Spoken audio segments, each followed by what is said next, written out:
Kenapa, Mas? Kamu sengaja ya mau ngeracunin aku? Ngasih ayam busuk kayak gini banyak belatungnya. Kamu ngapain malam-malam video call sama perempuan? Kok nggak selingkuh? Kamu jangan tuduh aku sembarangan. Kamu mencintai Desi karena pengaruh jin. Hubungan rumah tangga kita itu hancur karena pengaruh jin. Jangan larang-larang aku lagi. Atau enggak, aku kamu bunuh. Jangan bunuh aku, Mas. Aku istri kamu, Mas. Mas. Mati kamu. Semua berawal dari cinta. Dua insan mengucap janji setia, membangun rumah tangga mereka dengan harapan dan doa. Namun seiring waktu tanpa alasan yang pasti, keharmonisan mulai pudar. Pertengkaran kecil berubah menjadi ledakan emosi. Kehangatan digantikan oleh dinginnya jarak. Tak ada yang tahu, tak ada yang bisa melihat. Namun di balik tirai tak kasat mata, ada sesosok jin yang tengah menunaikan tugasnya. Menanamkan kebencian dan menggiring hati menuju perpisahan. Mampukah mereka menyadari adanya gangguan gaib dalam rumah tangga mereka? Apa kabar pemirsa? Kembali berjumpa dalam Catatan Hati Perempuan. Ruang berbagi kisah dan tempat menemukan kekuatan di balik setiap luka yang terpendam. Pada episode kali ini, kita akan menyelami sebuah rumah tangga yang mendapatkan gangguan gaib. Mampukah cinta bertahan manakala jin sudah ikut campur dalam pernikahan mereka? Langsung kita sambut narasumber kita, Nabila. Mbak Nabila, apa kabar Mbak? Baik, Mbak. Terima kasih Mbak sudah hadir di sini. Silakan duduk Mbak. Terima kasih. Mbak Nabila, kamu sudah siap Mbak untuk membagikan kisah kamu? Siap. Mbak Nabila mungkin bisa memulai dengan menceritakan bagaimana awalnya bisa terlibat dalam cerita ini. Semuanya berawal dari keputusan suami dan saya untuk ngontrak rumah setelah nikah, Mbak. Pas pertama kali saya lihat, rumahnya serem, Mbak. Saya sempat minta cari yang lain, tapi suami saya bilang susah cari lagi. Soalnya memang ini kontrakan paling strategis, dekat sama kantornya. Dan Mbak akhirnya setuju untuk tinggal di kontrakan itu? Ya, saya nurut aja. Walaupun sebenarnya dalam hati saya nggak mau tinggal di sana. Dan ketika Mbak pertama kali memasuki rumah itu, apa yang Mbak rasakan? Hawanya beda, Mbak.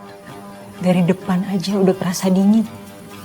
Dinginnya tuh bikin seluruh bulu kuduk saya merinding gitu.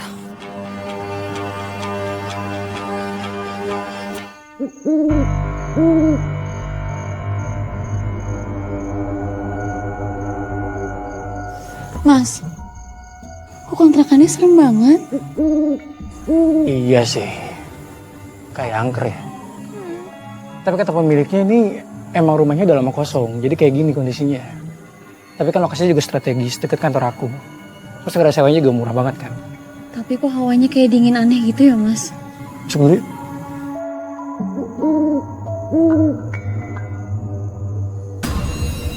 Mas, kenapa sayang? kayak ada yang manggil gitu, Mas. Tapi pas aku lihat, nggak ada orang. Nggak ada siapa-siapa. Aku nggak denger apa-apa. Masa sih? Ya mungkin kamu lagi capek. Ya, ini kita masuk dulu aja. Ya.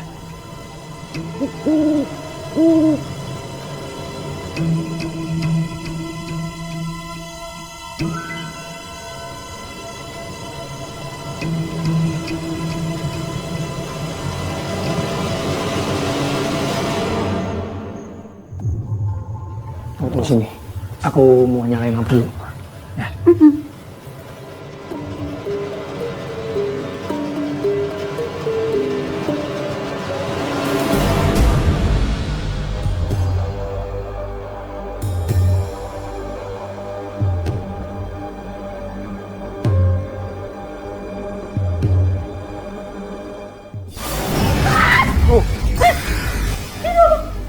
Kenapa? Itu. Cuma patung kok nih.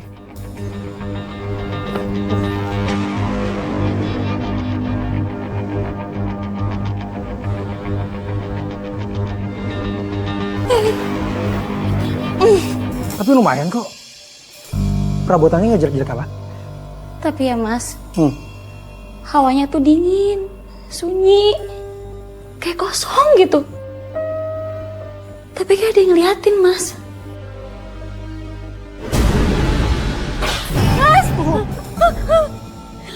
Kenapa sayang? Pintunya ketutup sendiri. Sebentar.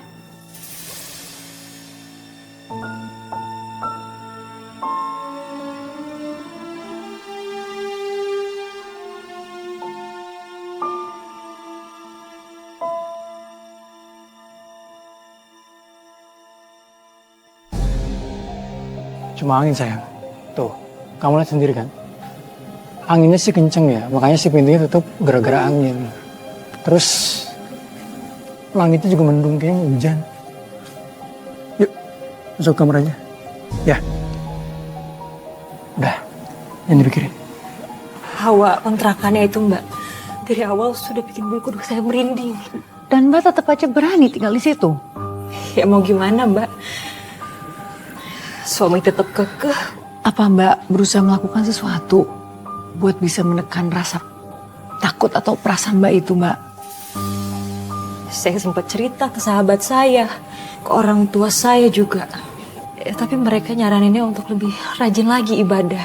Jadi Mbaknya rajin ibadah dan suami Mbak sendiri gimana? Apa dia juga ikut rajin ibadah, Mbak?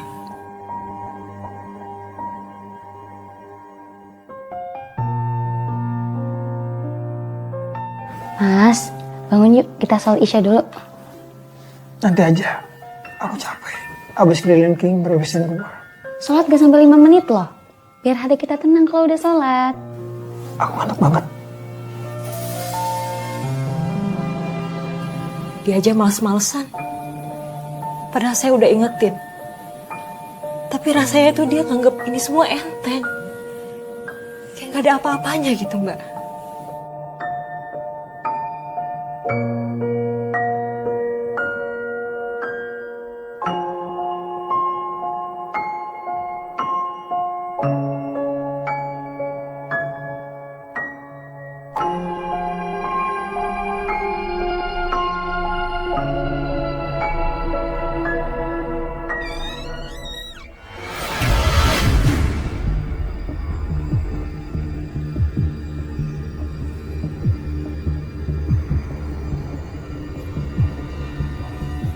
Mas bangun mas. Mas bangun mas. Aku dengar sesuatu di luar mas. Aku dengar kayak ada yang masuk ke rumah kita mas.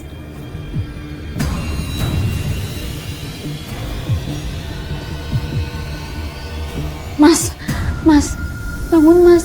Kayaknya ada maling dia mau masuk ke rumah kita mas. Mas.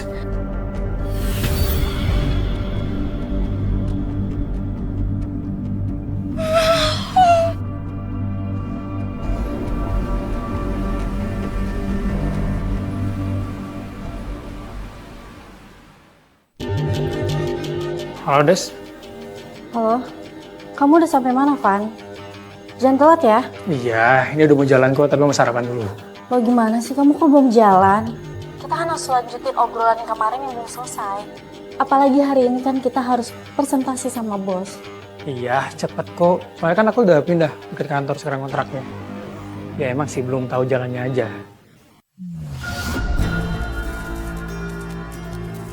Ya udah kamu jalan sekarang, nyari jalan biar gak telat. Takutnya nanti macet. Ya udah deh, aku jalan sekarang. Kebetulan aku bawa makanan agak banyak. Nanti kamu sarapan pakai punya aku aja ya. Iya, aman. Des, nanti kita lanjut di kantor ya. Mas, aku masakin nasi goreng kesukaan kamu. Wah, makasih ya sayang. Tapi kayaknya aku nggak sempat buat sarapan. Loh, sarapan kan sebentar doang. Nanti aja deh. Aku ada presentasi sama bos soalnya. Udah deh kalau gitu. Kamu hati-hati di jalan ya. Nanti kalau udah pulang kerja langsung pulang. Jangan keluyuran. Ya udah. Kamu jaga rumah ya. Aku jalan dulu. Assalamualaikum. Waalaikumsalam. Hati.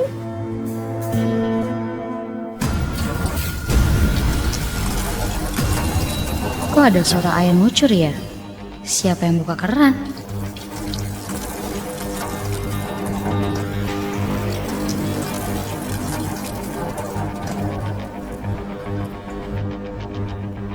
Perasaan aku nggak nyalain keran. Apa tadi aku lupa matiin ya? Soalnya kan buru-buru bikin sarapan.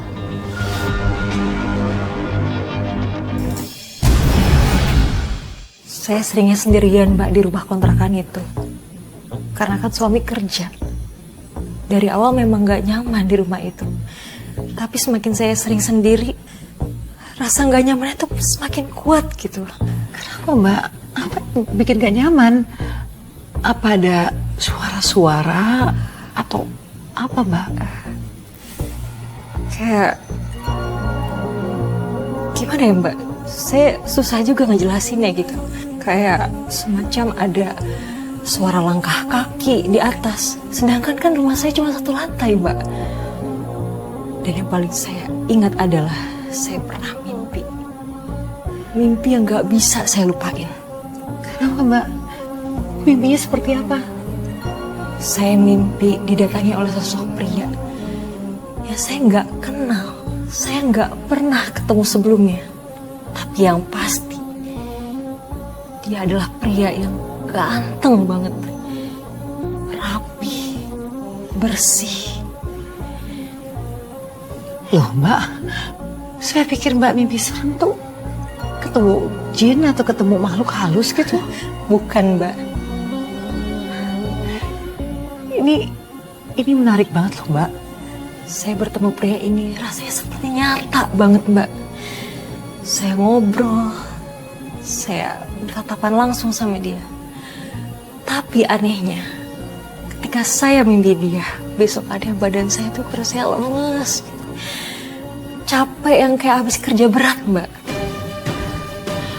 Kamu tuh kayak diserap gitu loh energinya Mbak. Saya juga nggak paham ya, Mbak.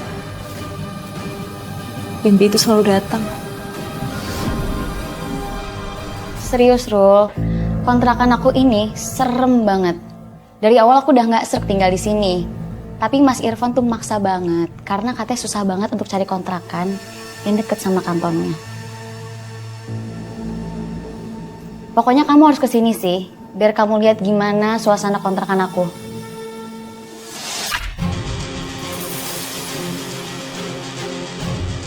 Mas, bentar ya Rul, nanti aku telepon lagi. Mas Irfan udah pulang soalnya. Mas Irfan? Mas? Mas Irfan? Mas? Mas Irfan?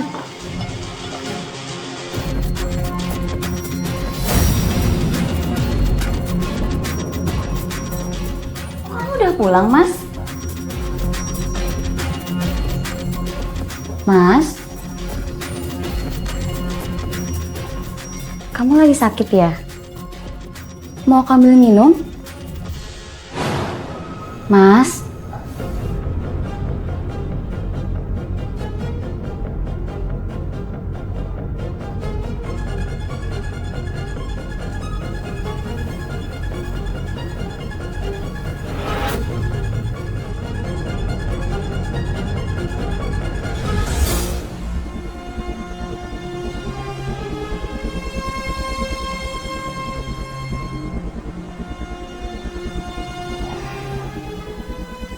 Kamu kangen ya, Mas?